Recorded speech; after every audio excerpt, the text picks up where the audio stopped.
माँ चली अमेरिका। नीति का नेचर बचपन से ही शर्मिला था। वो ना ज्यादा लोगों से बात करना पसंद करती और ना ही ज्यादा मिलना जुलना। निधि, ये पैसे ले जरा और बाजार से चीनी तो ले आ। नहीं माँ, मैं नहीं जाऊंगी, मुझे शर्म आती है, आप ही चले जाओ ना। अरे पता नहीं क्या करेगी ये लड़की, जीवन में कभी कुछ किया ही नहीं सिवाय पढ़ाई और घर के कामों के। इसकी शादी भी आसपास ही कहीं करवा दो, दूर जाकर इसका गुजारा कैसे होगा। निधि सुनती सबकी, समझती भी, लेकिन चुप करके रह जाती। एक दिन पिता के दोस्त अपने परिवार के साथ निधि के घर खाने पर आते हैं। उनकी बेटी बहुत ही स्मार्ट होती है। निधि बेटा, वीणा के साथ बात करो। देखो, अंकल की बेटी भी आई है उनके साथ। निधि वीणा के साथ वहीं बैठ जाती है। चलो ना अंदर चलते हैं, यहाँ कहाँ बड़े लोगों के बीच बैठे। निधि माँ की तरफ देखती है और अंदर चली जाती है। वैसे मैंने ना अपना चैनल खोला है, तुम सब्सक्राइब करना उसमें। मैं ना ब्यूटी और फैशन की बात करती हूँ, ये देखो। ओह, इतने सारे लोगों के सामने तुम कैसे इतना बोल लेती हो? मुझे तो बहुत शर्म आती है। अरे शर्म कैसी?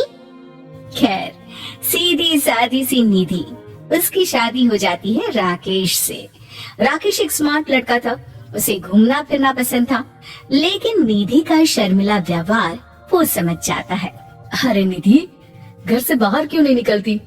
लोगों से मिला जुला करो, तभी तो पता चलेगा ना कि दुनिया कैसी है। क्या करना है पता करके? शादी से पहले पापा और अब आप। ठीक है ना, मुझे ज्यादा दुनियादारी में नहीं पड़ना। निधि की जिंदगी ठीक ठाक चल रही थी। उसके 2 लड़के होते हैं, दोनों को वो पढ़ाती लिखाती, उनका ख्याल रखती। निधि, 25 साल हो गए शादी को, दोनों बच्चे सेटल हैं। हम लोगों ने शहर में 2 मकान भी ले लिए। दोनों की शादी वक्त का पता ही नहीं चला कैसे उड़ गया। हाँ, ये तो है। मैं खुश हूँ, जिम्मेदारियाँ आती रही, मैं निभाती रही, और क्या चाहिए। देखो, मैंने सोचा है कि अब हम लोग अमेरिका जाकर रहेंगे। यहाँ की जिंदगी तो जी ली, वैसे मुझे वहाँ बहुत अच्छी नौकरी मिल रही है। मैं कैसे चलूंगी, मुझे वहाँ का कुछ नहीं पता। अब तो जानते हैं ना कि मैं घर से बाहर ही कम निकलती हूँ। अरे तो क्या हुआ, वहाँ भी घर में ही रहना है ना, मैं हूँ ना, नौकरी करूँगा। निधि मान जाती है और पति के साथ अमेरिका चली जाती है। माँ, तुम्हारी बहू को बच्चा होने वाला है, तो क्या तुम 2 महीने के लिए यहाँ आ सकती हो?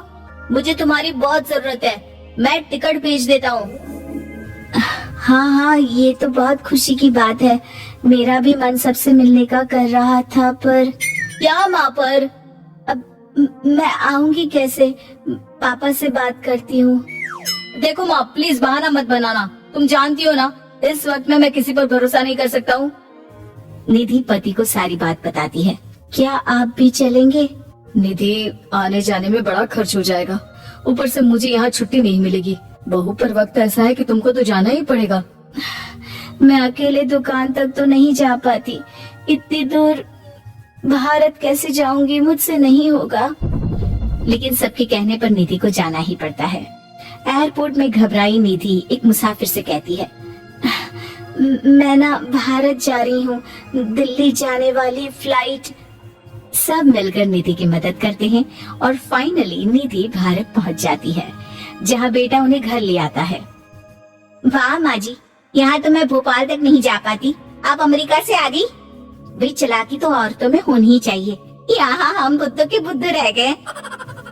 निधि इतनी दूर और लंबा सफर करके थक जाती है, वो चुपचाप बैठ जाती है। बैठना नहीं है माँ जी, बच्चा बच्चा पकड़ना है, ये लीजिए। और हाँ, घर का काम तो मैं करूँगी नहीं, जानती है ना शरीर कच्चा सा है, तो मुन्नी को सुलाकर कुछ बना लीजिएगा। निधि को बहू का व्यवहार बहुत बुरा लगता है। जैसी भी थी, पिता और पति की हमेशा लाडली रही थी निधि। निधि बेटे की तरफ देखती है। माँ, वो काम वाली कोई मिल नहीं रही है ना, मैं देखने की कोशिश तो कर रहा हूँ, जैसे ही मिल जाएगी वो संभालेगी सारा काम। अरे कैसी बात कर रहे हो? जब पहले मैंने कहा था कि अमेरिका से इनके टिकट में जो पैसा खर्च कर रहे हो उतने में नौकरानी रख लो, तो नहीं, मेरी बात पर विश्वास नहीं था। कि ना कोई मेरे बच्चे को अच्छे से नहीं संभालेगा। अब इनका भी खर्चा और नौकरानी का भी खर्चा। अरे ना जी ना, मैं नहीं संभाल सकती। निधि जैसे तैसे 2 महीने रहकर वापस अमेरिका चली जाती है, लेकिन वहाँ जाते ही जैसे राकेश उसे देखता है उसके गले लग जाता है। ये क्या हालत बना रखी है निधि, कैसी लग रही हो? खाना नहीं खाती थी क्या? क्या हो गया? निधि पति से कुछ नहीं कहती, बस रोती ही चली जाती है।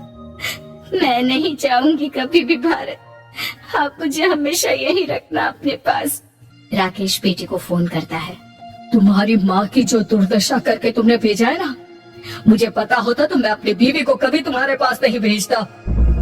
पापा, आप तो रीना का नेचर जानते हैं ना, वो माँ पर हावी रहती थी। अब मैं तो ऑफिस चला जाता था, वो माँ पर जुल्म करती है और माँ भी इतनी सीधी है कि चुपचाप सहती रही।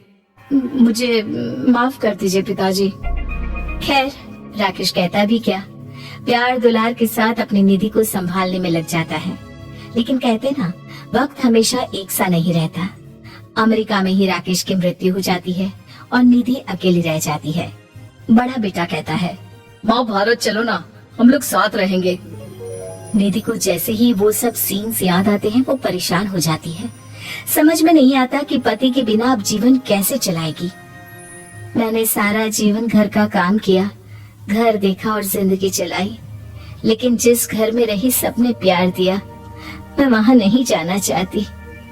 तभी राकेश जिस कंपनी में काम करता था उसका मालिक निधि के घर आता है।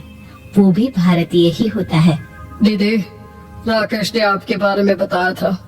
जब से आप भारत से लौटी थी उसे आपकी बहुत चिंता रहती थी, इसलिए उसने मुझसे कहा था कि कभी अगर वो ना रहे तो मैं आपको ये पैसे दे दूं। और हाँ, हम लोगों की कंपनी में आपके लिए नौकरी भी है। निधि पति के पैसे देखकर मन में तसल्ली करती है और नौकरी के लिए हाँ कर देती है। अरे पागल है क्या माँ, कैसे नौकरी करोगी? ये अमेरिका है, दिल्ली नहीं। वहाँ तो तुम घर से निकल भी नहीं पाती थी, यहाँ कैसे? मेरे पति, मेरे पिता मुझे खुश देखना चाहते थे। वो लोग जब तक थे मुझे किसी चीज के लिए न फोर्स किया, न कभी कमी होने दी। पर अब मुझे जीवन जीने के लिए घर से निकलना ही होगा। बेटा, तुम तो अगली फ्लाइट से भारत लौट जाओ, मैं यहीं खुश हूँ।